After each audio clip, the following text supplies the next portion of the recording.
All right, guys, last example for the flipped chapter 8. I hope you enjoyed this as much as I have. So we're going to solve a system by elimination. In order to solve by elimination, what you need to do is get two variables to have the same coefficient with opposite signs. So hopefully you can see right here we have a positive y squared and a negative y squared.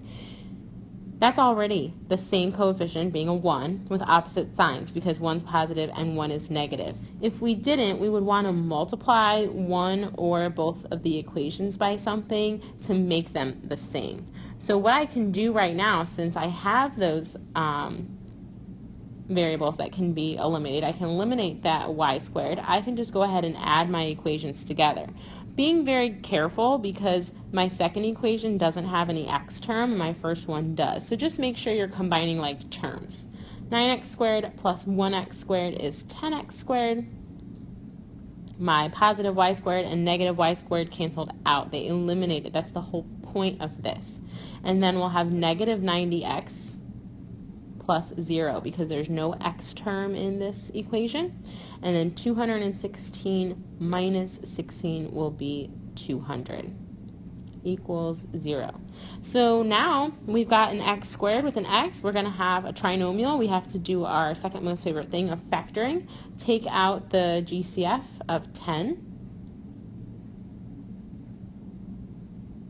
And think about those magic numbers that multiply to be 20 and add up to be a negative 9. So x minus 5 and x minus 4. Now this 10 out here, that does not give us any x values because there's no variable with it. So what will give us x values are the x minus 5 and the x minus 4.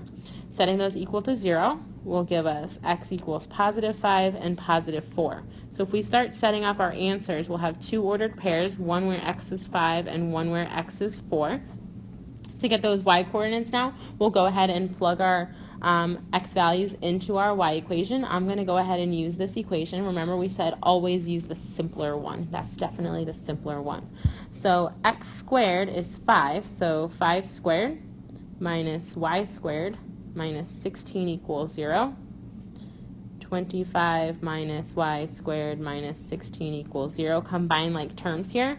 You'll have 9 minus y squared equals 0. Subtract your 9.